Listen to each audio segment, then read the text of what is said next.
Todos conocemos el nombre de J.K. Rowling y de inmediato evocamos un universo de hechicería.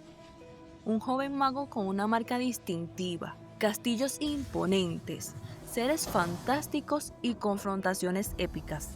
Pensamos en millones de ejemplares vendidos, películas taquilleras, parques temáticos, en una de las escritoras más prósperas e influyentes de todos los tiempos.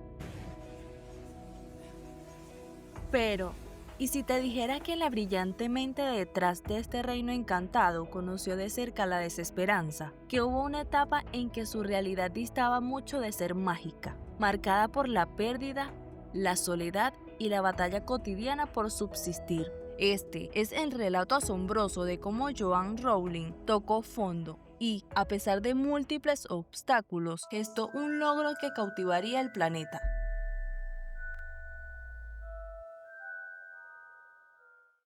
Joanne Rowling nació en 1965 en el Reino Unido. Desde niña, su fantasía era ilimitada. Ideaba cuentos que compartía con su hermana menor. Cursó estudios de francés y clásicos en la universidad y al terminar, desempeñó diversas labores, incluida una Amnistía Internacional, donde recopilaba datos sobre abusos a los derechos humanos. Un empleo que, según ella, la marcó profundamente.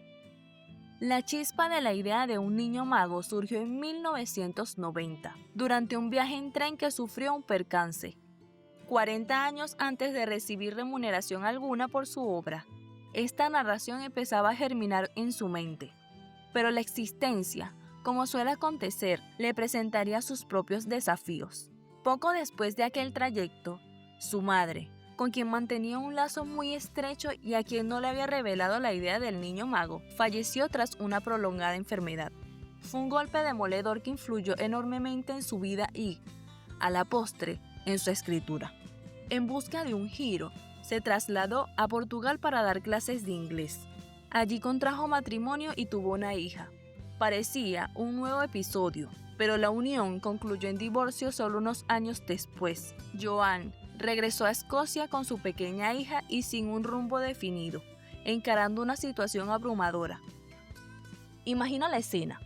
Eres una madre sin pareja en una ciudad nueva, Edimburgo, sin empleo, con una bebé a tu cargo y dependiendo de las ayudas sociales para subsistir. Así se encontraba J.K. Rowling a principios de los 90. Ella misma describiría esta frase como de gran penuria. Se sentía como un fracaso. Pero en medio de tanta adversidad, algo la mantenía firme.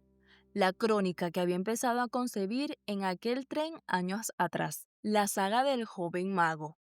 Mientras su hija dormía en el cochecito, dedicaba horas en cafeterías, a menudo las mismas, plasmando ideas con fervor en cuadernos. No poseía ordenador propio en casa.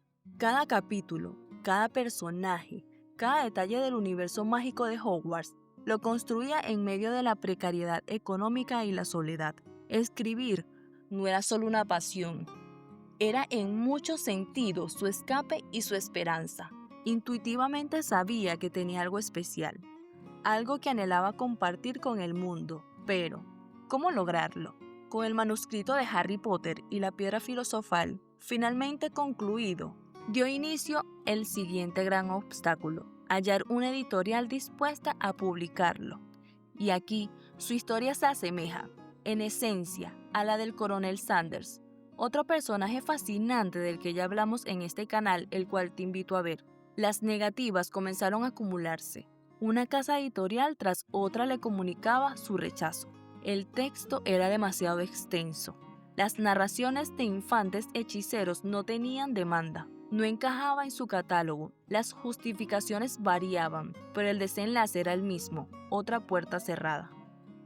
Se comenta que recibió una docena de negativas antes de vislumbrar un atisbo de esperanza. 12 veces le dijeron que no a la narración que hoy valoramos y disfrutamos. Piensa en la tenacidad requerida para seguir enviando este manuscrito para mantener la fe en tu obra después de tantos reveses. Para alguien en su coyuntura, cada no debió sentirse como un doloroso recordatorio de su fragilidad, pero la persistencia tuvo su recompensa. Un día, el escrito llegó a Bloomsbury, La agencia de Christopher Light, su representante, lo había remitido. El editor Barry Cunningham se lo llevó a casa para que lo leyera la hija del presidente de la editorial, una niña de 8 años llamada Alice, y la reacción de Alice fue determinante. Quiso continuar leyendo el libro. Ese pequeño asentimiento fue el preludio de todo. Bloomsbury le ofreció a la autora un anticipo modesto. Le advirtieron que seguramente no obtendría grandes ganancias con la literatura infantil, pero aceptaron publicar el libro. Harry Potter y la Piedra Filosofal vio la luz en el Reino Unido en junio de 1997. Al principio, la tirada fue reducida, solo unas 500 copias de tapa dura, destinadas mayormente a bibliotecas. Las críticas eran favorables, pero el éxito no fue instantáneo. Lentamente por recomendación, el encanto empezó a propagarse en niños y adultos se cautivaron con el universo de Harry, Ron y Hermione.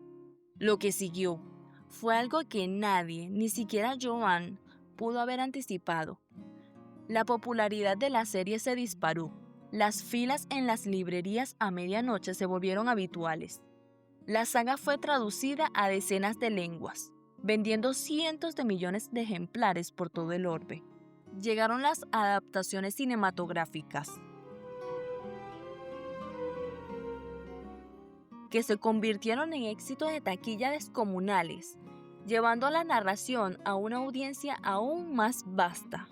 J.K. Rowling pasó de depender de la asistencia social a poseer una fortuna considerable. Su vivencia se transformó en una fuente de inspiración para millones. Concibió no solo una serie de libros, sino un fenómeno cultural que ha marcado una generación. Demostró que una gran idea, combinada con una determinación inquebrantable, puede sortear cualquier obstáculo, incluso los económicos, personales y los constantes rechazos. Su trayectoria nos recuerda que, a veces, las mayores creaciones surgen en los momentos más sombríos, que una negativa hoy no define el triunfo de mañana y que el encanto, en ocasiones, solo precisa una pequeña oportunidad para florecer. La historia de esta gran escritora trasciende la mera narrativa de un mundo mágico. Constituye una lección vital de gran magnitud. Nos enseña que el tropiezo temporal no representa el final, que las etapas de mayor dificultad pueden ser el fértil terreno para nuestras ideas más brillantes, que confiar en uno mismo y en el propio trabajo, incluso cuando nadie más lo hace, resulta esencial. Nos evidencia que la tenacidad no asegura el triunfo, pero sin ella, las probabilidades se reducen drásticamente. Rowling pudo haber claudicado después del primer rechazo, o del quinto, o del 10º, pero no lo hizo. Continuó escribiendo en cafés, alimentando esa chispa creativa en su interior. Así que, si posees una idea, un anhelo, un proyecto en el que crees firmemente, no permitas que los escollos o las negativas te detengan. Evoca a Joanne Rowling gestando su obra cumbre en una cafetería, sin saber que esa narración modificaría su existencia y la de incontables individuos en todo el planeta.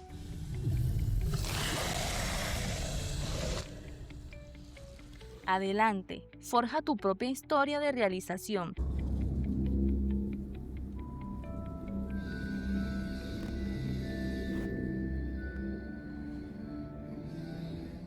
Espero les haya gustado este video.